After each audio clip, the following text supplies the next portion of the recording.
Dalam video ini akan dibahas materi fisika kelas 10 yaitu tentang vektor.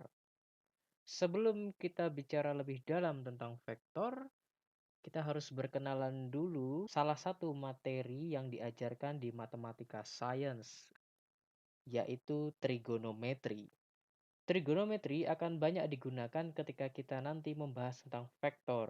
Tetapi trigonometri yang saya bahas di sini tidak semua materi trigonometri, hanya bagian-bagian yang langsung berkaitan dengan vektor saja yang akan nanti kita gunakan.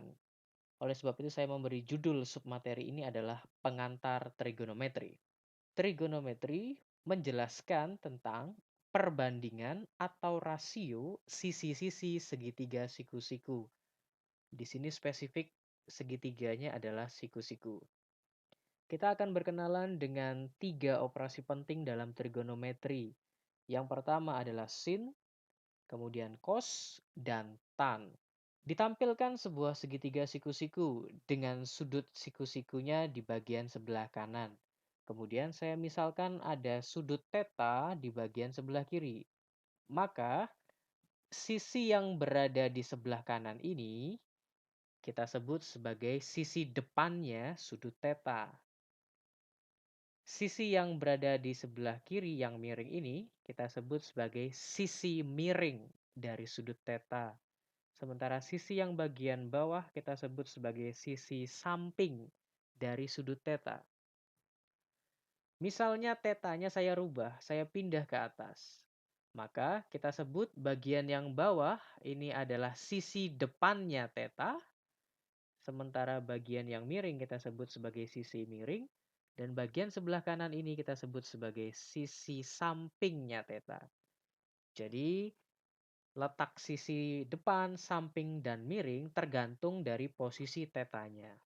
Kalau kita bicara operasi sin, maka sin theta adalah perbandingan antara sisi depan dibagi dengan sisi miring. Biasa orang-orang menyingkat sin demi. Sementara cos theta adalah perbandingan samping dibagi dengan miring atau disingkat cos sami. Dan tan theta adalah perbandingan depan per samping. Tan desa.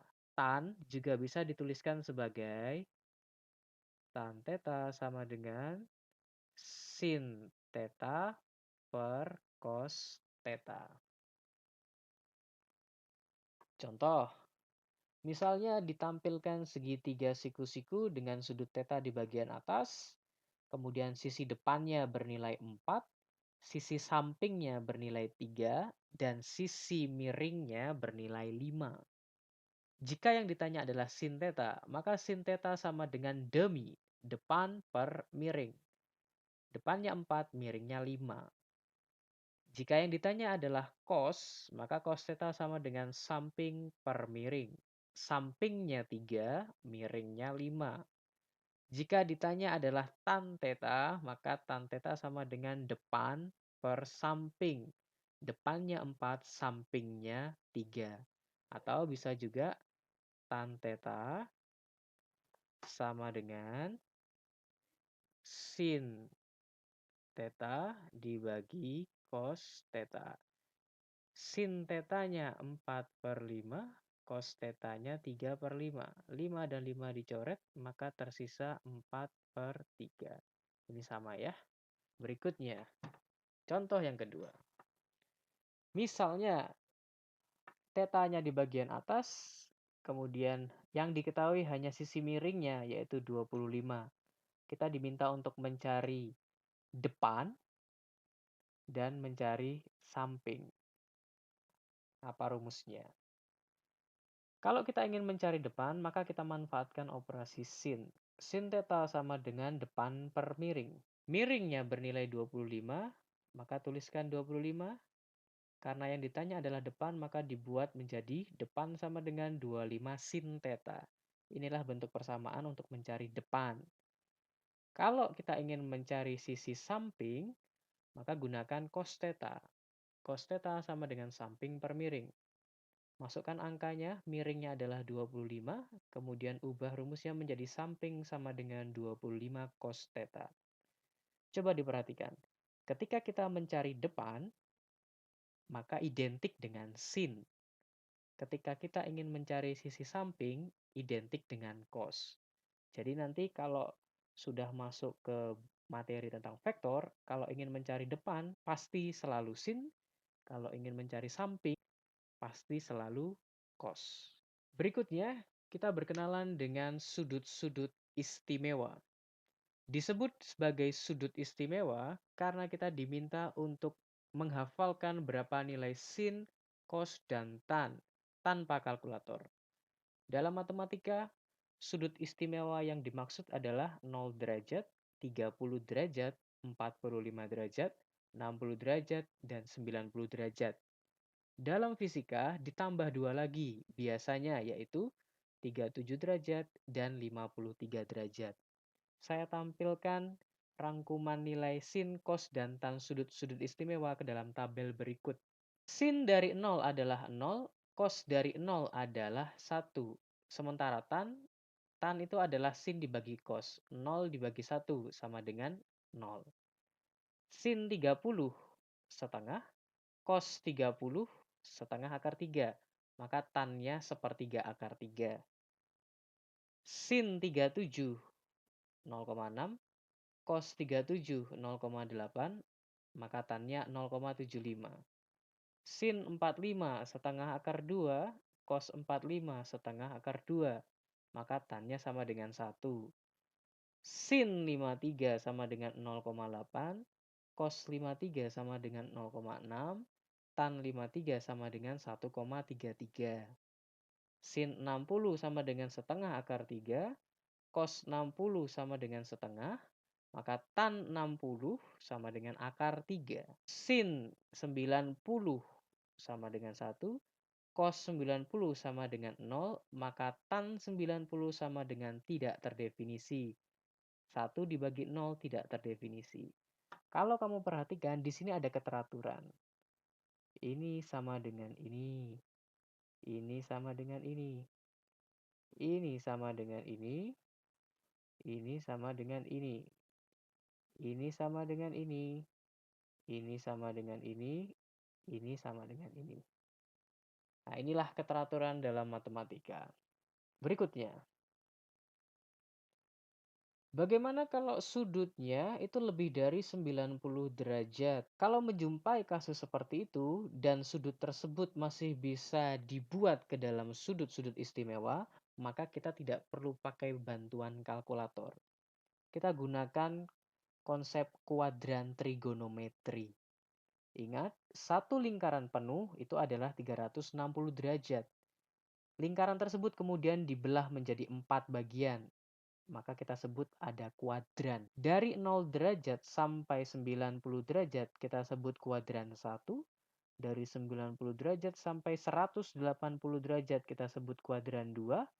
Dari 180 derajat sampai 270 derajat kita sebut kuadran 3. Dari 270 derajat sampai 0 derajat kita sebut kuadran 4. Ini maksudnya kembali lagi ke 0 atau 360 derajat. Jika sudut itu berada pada kuadran 1, maka semua jenis operasi trigonometri nilainya positif. Baik itu sin, cos, maupun tan. Jika sudut yang ditanya nanti berada pada kuadran kedua, maka operasi yang bernilai positif hanya sin. Cos dan tan akan bernilai negatif nilainya. Jika sudut yang ditanya berada pada kuadran ketiga, maka yang bernilai positif hanya operasi tan. Sin dan cos bernilai negatif. Jika sudut yang ditanya berada pada kuadran keempat, maka yang bernilai positif hanya cos. Sin dan tan bernilai negatif. Untuk lebih jelasnya, kita coba pada contoh berikut. Misalnya, tentukan nilai dari sin 120. 120 ini lebih dari 90, tepatnya berada pada kuadran kedua. Di sini 120 kemudian dimanipulasi supaya muncul sudut istimewa yang tadi disampaikan di slide sebelumnya. Caranya, kita ambil patokan sumbu X. 120 ini bisa didapatkan dari 180 dikurangi ini, yaitu 60 derajat. Kita manipulasi seperti ini. Sin 120 itu bisa kita akali atau kita manipulasi menjadi sin 180 dikurangi 60. Ini adalah sudut istimewa. Maka nanti sin 180 dikurangi 60 bisa langsung dituliskan menjadi sin 60. Karena pada kuadran kedua yang bernilai positif hanya sin, dan kebetulan ini pertanyaannya adalah sin, maka nanti nilai sin 60-nya harus positif. Sin 120 akan sama dengan sin 60, yaitu setengah akar 3. Inilah jawaban dari sin 120. Contoh berikutnya. Misalnya ditanya cos 210. 210 berada pada kuadran ketiga. Di sini, kuadran ketiga. Ingat, 210 kita manipulasi supaya muncul sudut istimewa. Ambil acuan pada sumbu X. Maka 210 itu bisa didapatkan dari 180 ditambah 30 derajat. Sehingga cos 210 itu bisa kita buat menjadi cos 180 ditambah 30 derajat. 180 kalau tambah 30 kan sama dengan 210. 30 derajat adalah sudut istimewa. Maka persamaan ini kita bisa tuliskan menjadi cos 210 sama dengan minus cos 30. Ada tanda minus di sini. Karena pada kuadran ketiga yang bernilai positif hanya operasi tan. Sementara soal ini menyatakan operasi cos. Sehingga harus diberi tanda negatif di depannya. Cos 30 adalah setengah akar 3. Maka cos 210 sama dengan minus setengah akar 3. Contoh berikutnya. Misalnya ditanya sin 300 derajat. 300 derajat berada pada kuadran keempat. Di sini, 300 derajat. 300 derajat kemudian kita manipulasi supaya muncul sudut istimewa. Ingat, selalu pakai acuan sumbu X. Kita buat dari sini, 360. Jangan yang dari 180, karena terlalu jauh untuk masuk kuadran keempat. Kita ambil 360 derajat. Maka ini berarti 60 derajat. Sehingga 300 derajat itu bisa didapatkan dari 360 derajat dikurangi 60 derajat. 60 derajat ini termasuk sudut istimewa. Sehingga bentuknya bisa kita rubah menjadi sin 300 derajat sama dengan min sin 60. Di sini ada tanda min karena pada kuadran keempat yang bernilai positif hanya cos. Hanya operasi cos saja. Sin 60 adalah setengah akar 3. Maka sin 300 itu sama dengan minus setengah akar 3. Demikian pengantar trigonometri yang nanti akan sering digunakan dalam materi tentang vektor. Jika ada yang masih bingung atau ada hal yang ingin ditanyakan, silahkan ketik di kolom komentar. Jika menurut kamu video ini membantu kamu dalam belajar, jangan lupa like dan bagikan video ini ke teman-temanmu. Sampai jumpa di video berikutnya.